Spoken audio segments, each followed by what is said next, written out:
Pour moi, le tatouage n'est pas une addiction. Pour moi, le tatouage, c'est une passion. Je suis entièrement recouvert de la tête aux pieds et je suis sûrement un des plus tatoués du monde, mais j'ai jamais été dans la compétition. Donc je me suis fait faire la langue, le palais aussi, les gencives, la lèvre intérieure. On a fait les yeux également. On a fait tout ce qui est jusqu'au fond du cerveau là. J'ai toujours eu dans l'optique de me faire entièrement recouvrir. Alors d'accord, au début, je ne savais pas si j'allais faire les parties incachables, c'est-à-dire les mains et au-dessus du cou. Puis finalement, je n'avais plus de place ailleurs. Mais pour moi, ça a toujours été une seule œuvre qui évolue en permanence. D'ailleurs là, je fais la deuxième couche. Et puis après, j'en ferai une troisième, une quatrième, une cinquième. Au dernier décompte, je devais en être à plus de 350 heures de tatouage. Je n'ai jamais porté attention au regard des gens. En fait, depuis très longtemps. Les seules fois où vraiment je suis embêté par le regard, c'est par exemple quand je ne peux pas porter de capuche, quand je n'ai pas mes écouteurs et quand je suis immobile. Typiquement à la caisse de Auchan par exemple. Là oui, je me dis pourquoi il faut que tout le monde me regarde? Ah oui, c'est vrai. Mais quand on vient me voir directement, c'est soit pour me faire un compliment, soit pour me dire qu'on aime bien tel ou tel travail que j'ai fait, mais ce n'est jamais des critiques directes. Les critiques directes et méchantes, c'est sur Internet. Mais c'est parce que les gens ne sont pas en face.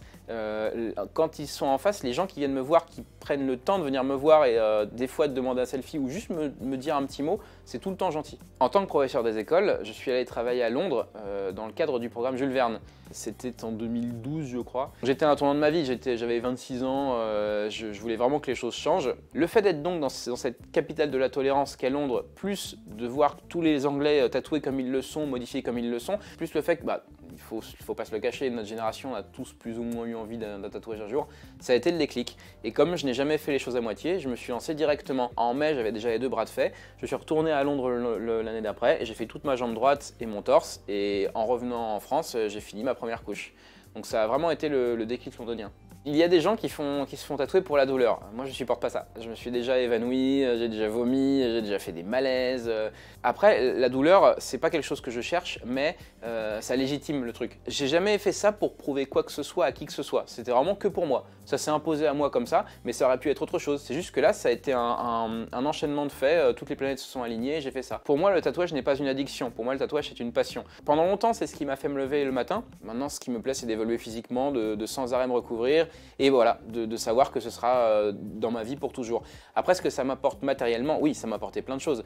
J'ai tourné dans des tas de séries, j'ai fait des pubs, j'ai fait des clips, j'ai bossé en convention de tatouage. Donc ça m'a permis de rencontrer plein de gens, ça m'a permis de bosser dans plein de domaines et surtout de faire ce que je voulais faire parce que normalement, un prof des écoles, il mange prof des écoles, il se lève prof des écoles, il se couche prof des écoles, il fait que ça. Et ça, je pouvais pas. Et là, j'ai cette deuxième vie qui est complètement différente. Donc les deux vies s'équilibrent parfaitement. Donc ça, c'est un côté du tatouage qui m'a été apporté et auquel je ne m'attendais pas. Mes élèves m'ont vu dans Ninja Warrior, donc ça leur suffit. Ce qui choque le plus les enfants, et ce qui leur plaît, c'est que je suis passé à la télé. Alors le maître, il passe à la télé, quoi. C'est ça qui est important pour eux.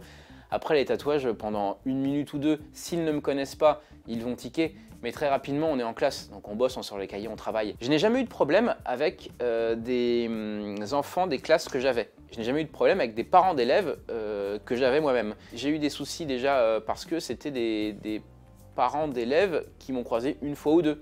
Ce que j'ai coutume de dire, c'est qu'il faut 2 minutes aux enfants, 2 jours ou 2 semaines aux parents, peut-être 2 mois aux grands-parents, mais au final, on se rend compte que je suis quelqu'un de très normal là, finalement. Vous n'avez qu'une vie.